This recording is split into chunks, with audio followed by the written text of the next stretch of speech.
As we've already mentioned, this month's focus is on love dissolves all fear. So has anyone ever been so afraid you've just frozen? Frozen in fear in some way, whether psychologically, physically, whatever it is, you just can't move, you can't think, you don't know what to do next. We often think of fear as causing the fight or flight syndrome. And then I realized that for me, it's usually freezing first, a moment of stuckness or a long period of stuckness. Maybe I thought the flight inward is what happens when we freeze. It's like we just go within and don't know what to do from that point. I know the first time I was supposed to sing a solo, I was in 4th grade, and I stepped out on the stage and went, and I froze. I really value the folks that can sing in front of a group. I decided to be an interpreter so somebody else could sing, and all I had to do was sign what they were saying. No more memorizing words and songs, because that was my initial response, just to freeze. And I know that when I hear an odd sound, like if I'm home alone and I hear something, my first response is to freeze and listen. So sometimes that response of freezing can be life-saving, but then I think at other times it can be life-paralyzing. If we think about our fear of what others might think of us, if that fear causes us to freeze in our goals, in our ideals, in our dreams, then it's become life-paralyzing. If our fear of the unknown causes us to freeze into what's become comfortable for us, then that is life paralyzing in regard to a life full of adventure and liveliness and life and celebration, all those things that we might be denying ourselves, staying in that frozen position because we're afraid of the unknown. And then I think some situations cause us to freeze in fear, and then we move into fight or flight.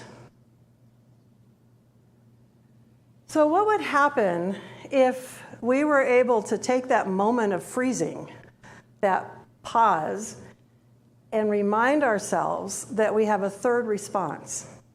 Instead of fight or flight, we can choose love. Ernest Holmes said, as we heard in the reading, thank you, Martha, that love dissolves all fear. So there is a third response that we can choose.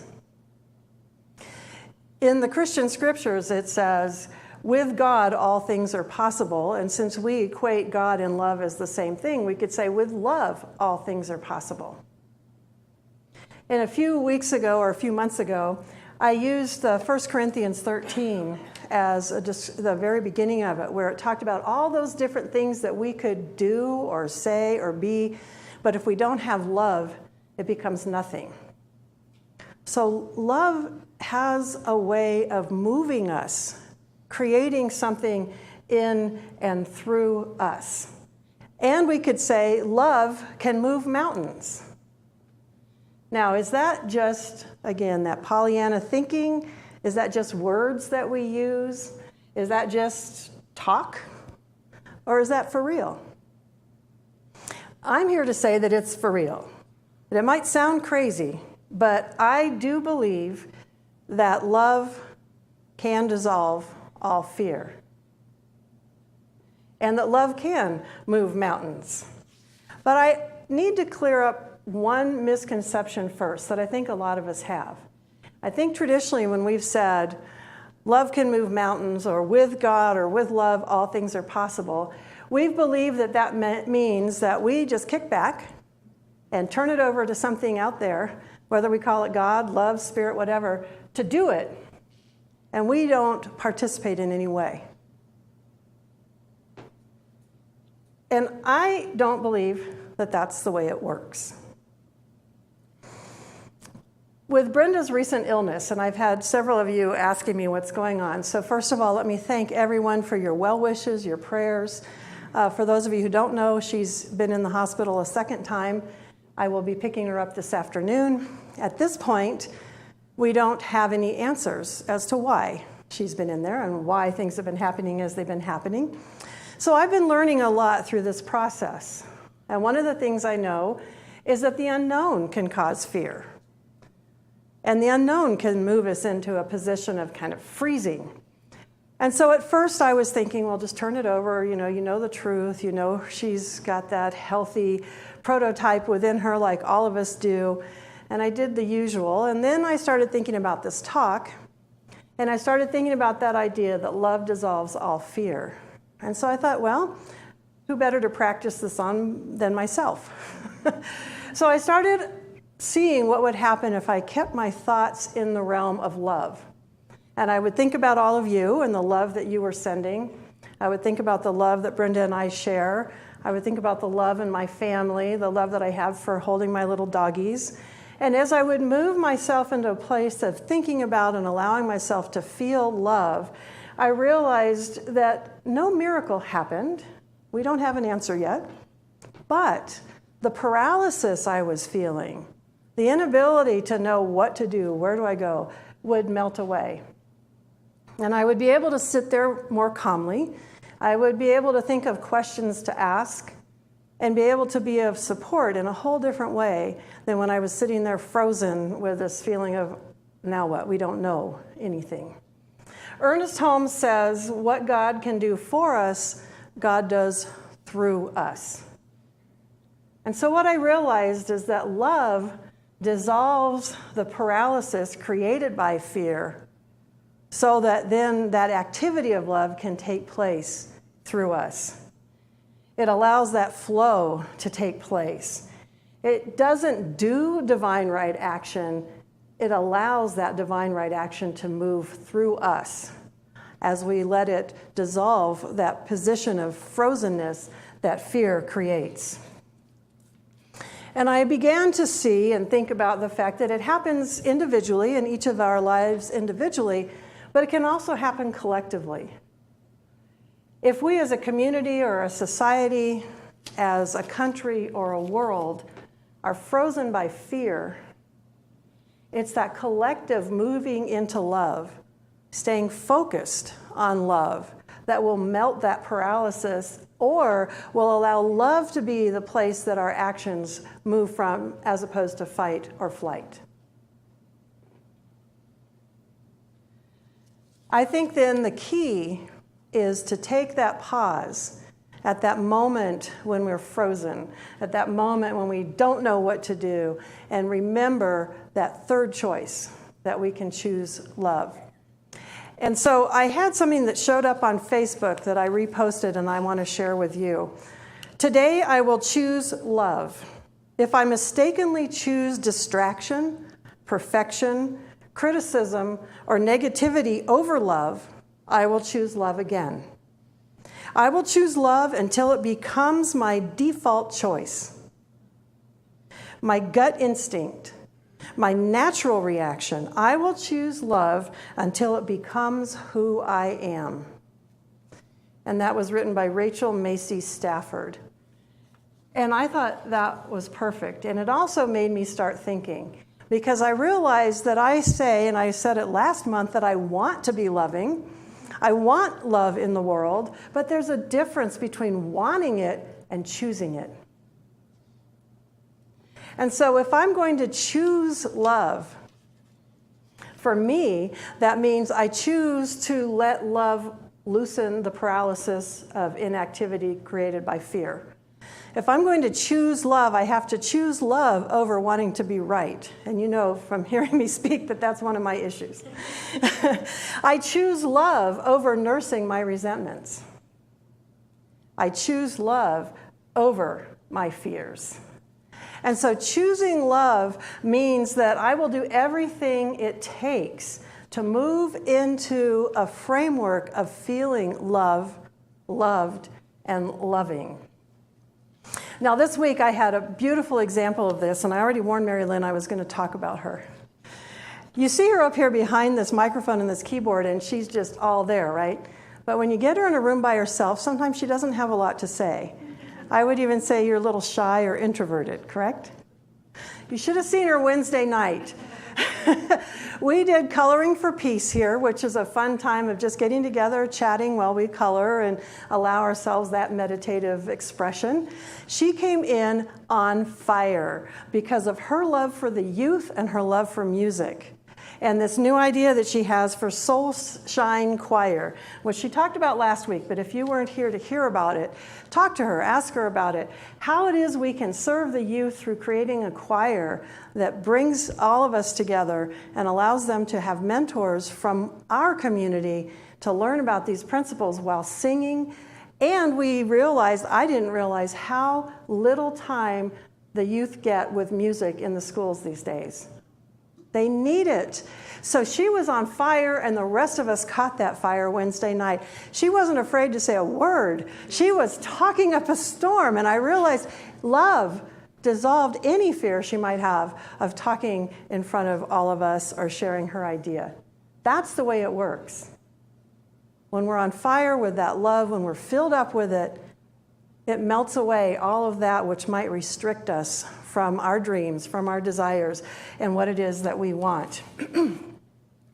So I think there's different ways that we can allow that to work in our lives. Some things that I've already sort of mentioned that's simple, but it helps, is when we're frozen in fear, it's important to remember how love feels. First we choose it, so we take a deep breath into that place of feeling stuck or frozen. We allow ourselves to just breathe into it and then remember that we are at choice. Fight, flight, or choose love. And so as we remember we're at choice, if we choose love, we then can remember as we breathe into that space that love isn't going to do it for us, it's going to do it through us. And so how can we move into a place of feeling loved, filled up with love, and able to express love? So what I did, like I said, is I thought about people I love, to just move my mind there, allow my body to shift, because when we're in fear, it doesn't feel good. When we're in a space of love, it feels better. So I started picturing people that I loved. You can picture some time when you were filled up with love. Maybe you got a new puppy, a new kitten, you held a new infant in your life, and just remember that feeling and let your mind move there.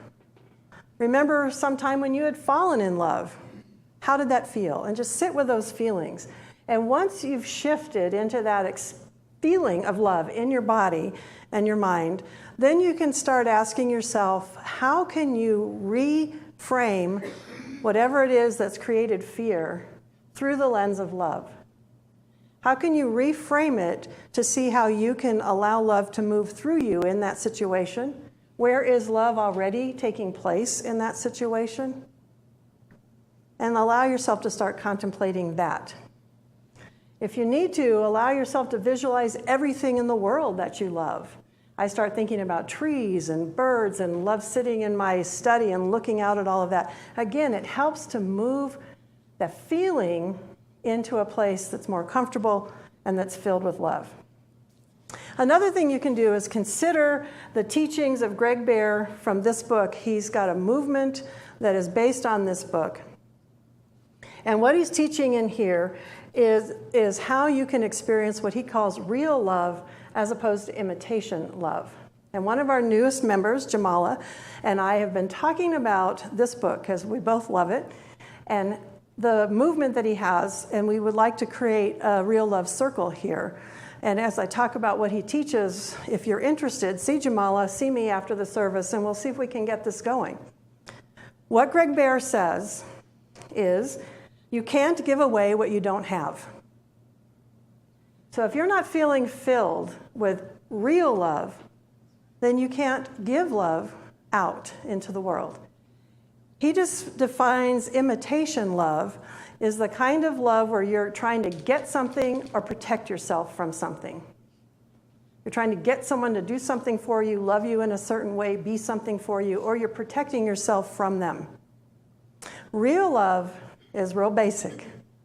You are full enough with knowing how loved you are that you can genuinely want the highest and best for somebody else. And you give them that, no matter what they're giving you. That's his description of real love and imitation love. And he says that basically all anger, another response to fear, is created out of not being full enough. Our own anger and selfishness are also reactions to emptiness and fear, which means it would be just as foolish to feel excessively guilty or ashamed about our own mistakes as it is to be angry at others for getting imitation love and protecting themselves. In short, we don't accept people. So we're looking at a world that works for everyone, and part of that is how do we accept and love everyone? We don't accept people because we are empty and afraid. The solution to our intolerance is obvious. We need to feel unconditionally loved, which will eliminate our emptiness and fear. And then it will be easy for us to see people as they are. Instead of objects to be used or feared, we can accept them. There's a lot to think about in here.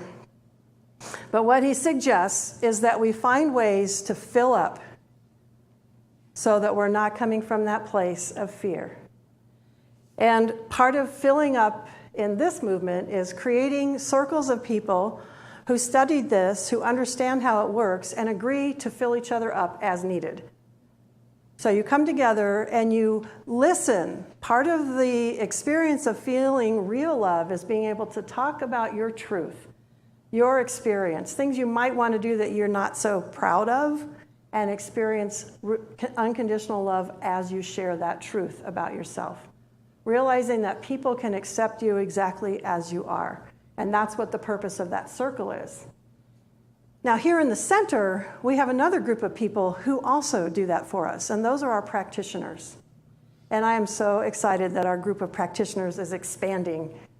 But practitioners are also trained to see you, to listen to you. You share whatever you need to with them, and they still know your wholeness, your perfection, and they still hold you and shower you with love. So if you're not ready for a group, again, I suggest meet with one of our practitioners. And there are several, 1, 2, 3, 4, 5 available for after the service today. Isn't that wonderful? Yes, woohoo, Kathy's going in the back. 5 practitioners will be available to you if you need to be filled up today.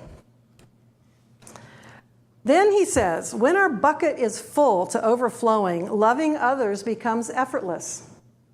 However, there is something about loving other people that is different from pouring water from a bucket. As you share real love with those around you, you'll often find at the end of the day, or at the conclusion of a single interaction, that you'll have more love than you started with, even if the person or people you loved gave you nothing in return. In some miraculous way, your bucket fills up as you empty it. For this reason, I can't propose strongly enough that the fullest measure of happiness in life comes from sharing our love with others at every opportunity. Then he talks about the fact that we can sit back and wait for people to come to us and love us and fill up our bucket, but it'll fill up a lot quicker if we take our love out. And then he cautions that especially as we're learning to love in this way, unconditionally, giving real love, we might attempt to give more than we have. And when that happens, of course, that's when the anger or the resentment and all that starts to come up again. And that's when you call a friend, when you call a practitioner, when you call on your circle of people who've agreed to love you unconditionally and remind you about how lovable you are.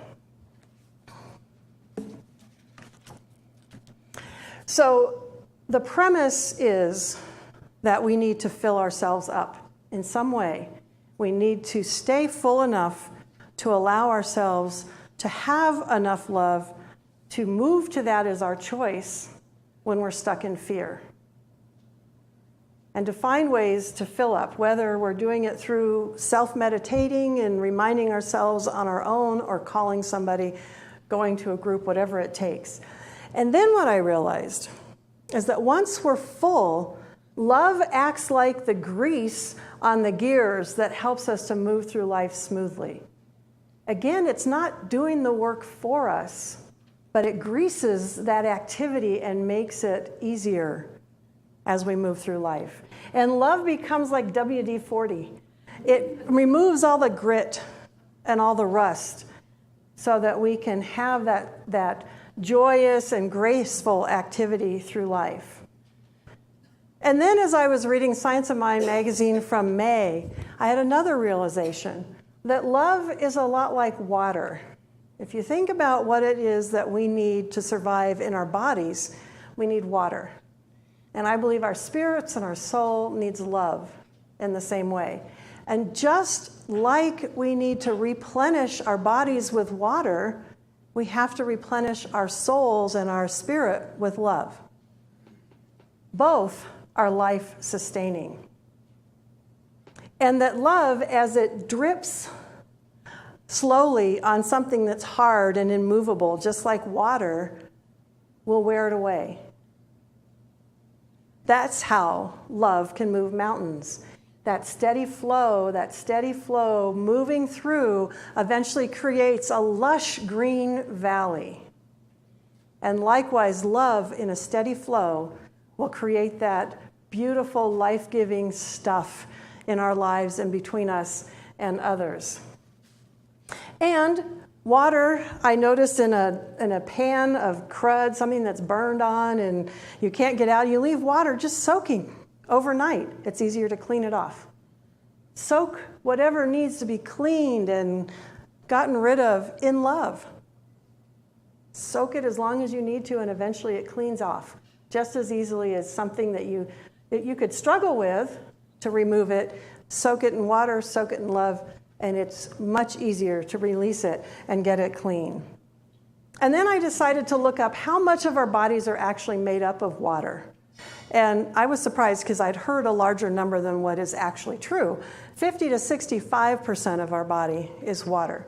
And so I thought, well, maybe 50 to 65% of our spirit is love, and that leaves room for joy and peace and abundance and all that other stuff, just like the bones and the flesh and all that. And so it's important to keep ourselves sustained by replenishing our bodies and our souls with water and with love. And then I was picturing that flow. And the other place that we talk about flow is with abundance. And we talk about the importance of allowing that flow, to allow it to come in and to give it out in order to keep that abundance in our life. And in Prosperity Plus and other abundance classes, we talk about tithing 10%, taking 10% off the top so you keep that flow moving. Now, Greg Bear said you can't give what you don't have. And we don't want to run the well dry by giving more than we have. If we run the well dry, it takes water to get it going again. And likewise, if we run the well of our love dry, it takes love, experiencing it, feeling it, to get it moving again. And so I thought about applying the tithing concept to the amount of love that we have in our life. How full are you? How much unconditional love do you feel you have received recently? Do you have in your storehouse? And what would happen if you took 10% off the top and gave that away? What would that look like? How would that feel? Would you feel depleted, or would you feel like your bucket was filling back up because you're so full?